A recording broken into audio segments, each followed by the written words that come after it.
शुभांगी रेसिपीजमध्ये तुम्हाला सगळ्यांचं मनपूर्वक स्वागत। तर आज आपण बघणार आहोत ओल्या नारळाची करंजी। साधारणपणे गणपती, गौरी किंवा इतर वेळेस ही जरा जास्त प्रमाणात चालते। तर आपण आता सुरुवात करूया। तर आपण आता करंजीसाठी लागणारं पीठ तयार करून घेणार आहोत। इथे आपण 2 वाटी मैदा घेतलेला आहे। त्यात आपण चवीनुसार थोडंसं मीठ घालणार आहोत आणि त्याच्यासाठी आपण कडकडीत तेल किंवा तूप दोन्हीपैकी तुम्ही काही वापरू शकता। गरम करून घेतलेले आहे, त्याला मोहन घालून घेणार आहोत आपण व्यवस्थित।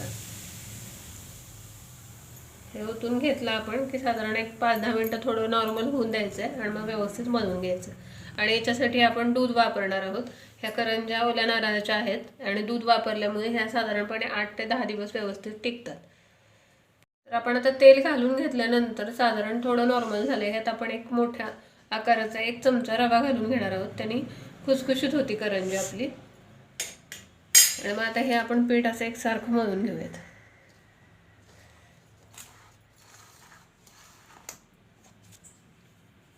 हे असं चोळायचं जेणेकरून आपलं करंजी ह्याच्यामुळे खुसखुशीत होते। पीठ सगळीकडे लागतं त्याचं मोहन पिठाला।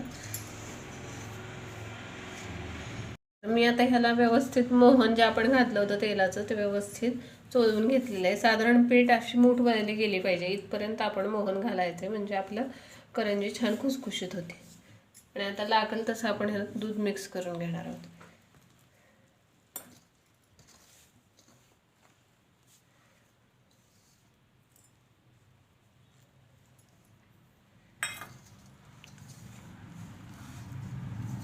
तर अशा प्रकारे आपलं हे करंजीचं पीठ मळून तयार झालेलं आहे।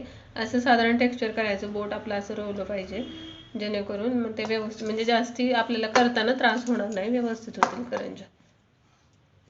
हे पीठ आपल्याला 1 तास असं झाकून ठेवायचं आहे, तोपर्यंत मी सारण तयार करते। आपण आता इथे सारणासाठी 2 ओले नारळ खवून घेतलेले आहेत, 1 पावशेर गूळ घेतलेला आहे, वेलची पावडर आणि जायफळ। तर मी आता गॅस ऑन करते, आपण सारण तयार करायला घेऊ। तर आता आपली कढई गरम झालेली आहे, आता आपण 1 चमचा साधूक तूप घालून घेणार आहोत।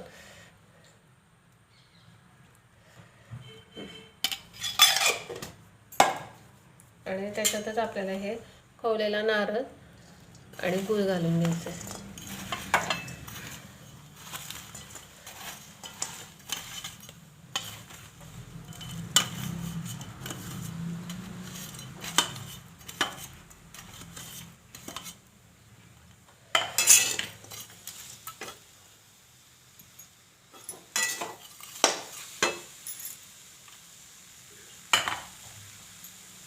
तर आपण आता इथं जायफळ खिसून घालून घेणार आहोत व्यवस्थित। जायफळ खिसूनच घालायचं, म्हणजे त्याचा वास छान लागतो आपल्या करंजीला। त्यानंतर आपण वेलची पावडर घालणार आहोत ह्यात थोडी, आणि मग सगळं हलवून घ्यायचं व्यवस्थित आपलं।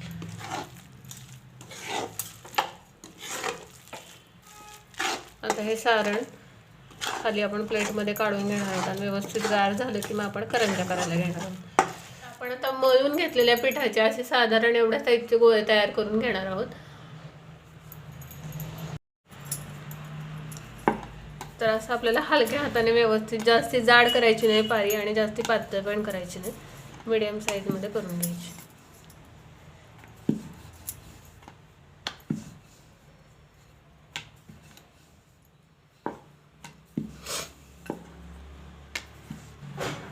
तर आपली आता पारी लाटून तयार आहे, आपण याच्यावरती सारण घालून घेणार आहोत।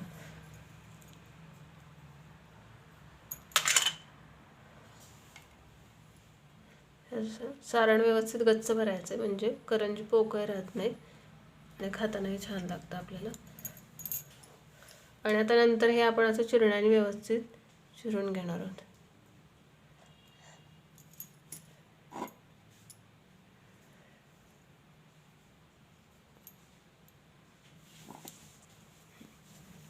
अशा प्रकारे आपल्याला सगळ्या आता करंज्या करून घ्यायच्या। तर मग नंतर आपण तर आता आपण तेल इथं गरम करायला ठेवलेलं आहे, आपलं तेल चांगलं तापलेलं आहे। मी आता 4-5 करंज्या घालून व्यवस्थित तळून घेते।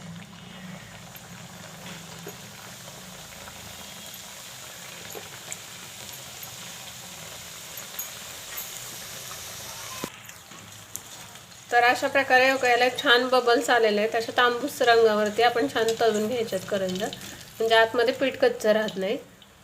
तर अशा प्रकारे आपल्या सगळ्या करंज्या तळून तयार आहेत. तुम्हाला ही रेसिपी कशी वाटली ते मला कमेंट बॉक्समध्ये कळवा. माझ्या व्हिडिओला लाईक करा, शेअर करा, सबस्क्राईब करा. धन्यवाद.